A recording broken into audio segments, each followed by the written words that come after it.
Il existe 3 types de personnes dans le monde. Celles qui ont déjà abandonné, celles qui continuent d'essayer et celles qui ont déjà réussi. Aujourd'hui, quelque part sur la planète, quelqu'un se demande ce qu'il peut faire pour atteindre un objectif ou réaliser un rêve qu'il désire profondément. La seule façon d'y arriver est de créer l'opportunité, bien plus que d'attendre qu'elle vienne à toi. Beaucoup de personnes attendent que les choses changent, comme si elles allaient vivre éternellement. Elles espèrent qu'un événement se produira, qu'un tournant magique transformera tout. Elles attendent que quelque chose arrive, et la seule chose qui se passe, c'est la vie. As-tu remarqué à quel point la vie passe vite? Où étais-tu il y a 10 ans? Avec qui étais-tu? Que faisais-tu? Te souviens-tu? Réfléchis-y un instant. La vie passe trop rapidement et les opportunités sont trop fugaces. Tu ne peux plus attendre. Tu dois faire en sorte que les choses se produisent. Dans les minutes qui suivent, mon intention est de t'aider à découvrir ton véritable leader intérieur. Je vais te donner les clés pour devenir la meilleure version de toi-même et créer un impact dans ta vie et sur les personnes qui t'entourent. Tout ce que tu dois faire pour devenir grand, avoir de la richesse et réussir, peu importe ce que cela signifie pour toi, c'est d'en faire 1% de plus dans ce que tu fais aujourd'hui. Parce que ce 1% supplémentaire fait toute la différence. La plupart des gens vivent dans l'ennui, assis sur un canapé, absorbant la négativité diffusée à la télévision. Et souvent, sans s'en rendre compte, leur esprit se laisse contaminer par ces informations. C'est ce que j'appelle le conditionnement de l'environnement. La plupart des gens pensent que le changement doit être grandiose, monumental. Mais en réalité, ce n'est pas nécessaire. Un petit changement peut avoir un grand impact sur les résultats. Si tu prends un grain de sable sur la côte et que tu le jettes dans l'océan entier aura changé. Un seul grain de sable peut modifier l'ensemble de l'océan. Tu comprends? Bob Proctor l'explique ainsi. La ligne qui sépare la victoire de l'échec est aussi fine que le tranchant d'un rasoir. Alors, ne baisse pas les bras. Une action supplémentaire peut tout changer. Concentre-toi sur ton objectif et les idées apparaîtront dans ton esprit. Elles viendront à toi. Lorsque tu t'alignes avec ton but, tu attires les solutions. Cherche d'abord ce royaume d'expansion et le chemin te sera révélé. Cela a toujours été ainsi et le sera toujours. C'est la loi. Il ne s'agit pas seulement de travailler plus dur, mais de travailler plus intelligemment et avec la bonne mentalité. Une mauvaise attitude face au succès est le pire des échecs. Mais une bonne attitude face aux échecs est le plus grand des succès. Cette phrase a profondément marqué ma vie lorsque je l'ai entendue pour la première fois. J'ai compris pourquoi certaines personnes semblaient réussir naturellement, sans effort apparent, comme si elles étaient nées pour cela. Avant d'obtenir ce que tu veux, pense et agis comme quelqu'un qui l'a déjà. Tu ne deviendras pas la personne que tu veux être une fois que tu auras ce que tu désires. Tu obtiendras ce que tu veux lorsque tu seras déjà cette personne et que tu agiras en conséquence. La seule manière d'être heureux est de réaliser tes rêves, quels qu'ils soient.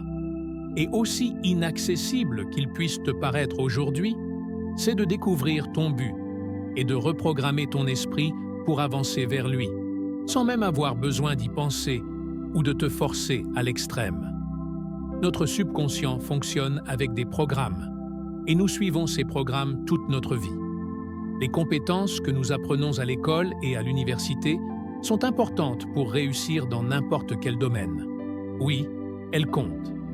Mais 90% du succès réside dans l'état d'esprit, dans la façon dont nous pensons et ressentons les choses, et surtout dans ces programmes subconscients profondément ancrés dans notre esprit. Dans mes conférences et mes séances de coaching auprès d'entrepreneurs qui cherchent à réussir, je consacre 90% du temps à travailler sur leur mentalité et leurs croyances. Parce que peu importe à quel point leurs compétences sont bonnes, s'ils n'ont pas l'état d'esprit adéquat, Ils ne sauront pas comment les appliquer correctement. Les croyances indispensables à la réussite sont simples. Une attitude positive, une capacité à visualiser le succès, une conviction profonde qu'il est possible d'y arriver. Fais des erreurs. N'aie pas peur de l'échec. Cela peut te sembler étrange d'insister autant sur l'échec dans un discours qui vise à révéler le potentiel des gens. Mais nous, les rêveurs, ceux qui changent le monde, nous sommes forgés dans l'adversité. Cela ne signifie pas que nous ne tombons jamais, ni que nous ne souffrons pas. Il n'existe pas de personnes à succès qui n'aient pas connu l'échec, car c'est précisément dans ces moments que se joue notre destinée. Je ne peux pas te garantir que tu réussiras dans tout ce que tu entreprendras. Mais je peux t'assurer qu'avant d'y arriver, tu connaîtras des épreuves. Avant de régner, tu mangeras la poussière. Avant d'être bien payé, tu devras donner bien plus que ce que tu gagnes. Avant de vendre ton art, on te méprisera plusieurs fois. Avant d'aimer, tu seras trahi. Avant d'être un phare, tu seras un désert. Avant d'être grand, tu seras le plus petit. Avant d'avoir tout, tu vivras avec rien. Avant d'aimer tes rêves, apprends à aimer tes cicatrices. Le défi n'est pas d'éviter l'échec, mais de toujours se relever. Les personnes qui réussissent ne renoncent pas. Elles ne se donnent aucun répit.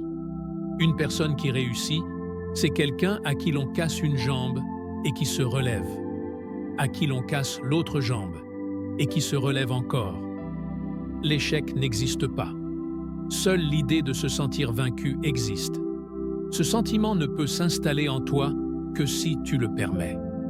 C'est pourquoi je ne parle jamais d'échec, mais d'inventaire d'expérience. Il est permis de se tromper, mais ne répète pas tes erreurs. Lève-toi. Débarrasse-toi de ta peur. Ne doute pas. Ne te courbe pas devant le rejet. Ne cherche pas à plaire à tout le monde, car si tu vis uniquement pour satisfaire les autres, tu te renies toi-même et tu trahis ta grandeur. Un jour, j'ai entendu l'histoire d'un père qui, chaque soir, s'asseyait à côté du lit de son fils de 5 ans pour lui dire « Tu es mon champion, tu es mon super-héros préféré, mon Superman, mon Spider-Man, mon champion. » Chaque soir, son fils s'endormait sur ces mots. Mais un soir, le père est rentré plus tard que d'habitude. Son fils dormait déjà. Il n'a pas pu lui dire ces mots. Quelques minutes plus tard, la petite tête du garçon a émergé dans l'embrasure de la porte. Son père, surpris, lui a demandé « Que fais-tu encore debout ?» Le garçon a répondu « Je ne peux pas dormir. Aujourd'hui, tu as oublié de me dire qui je suis. Si tu ne dis pas à ton enfant qui il est, quelqu'un d'autre le fera à ta place. Et il en va de même pour toi. Si tu ne te dis pas chaque jour qui tu es, quelqu'un d'autre le fera pour toi.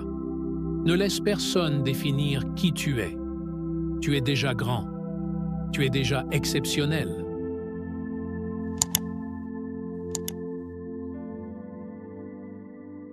Abonne-toi pour plus de vidéos.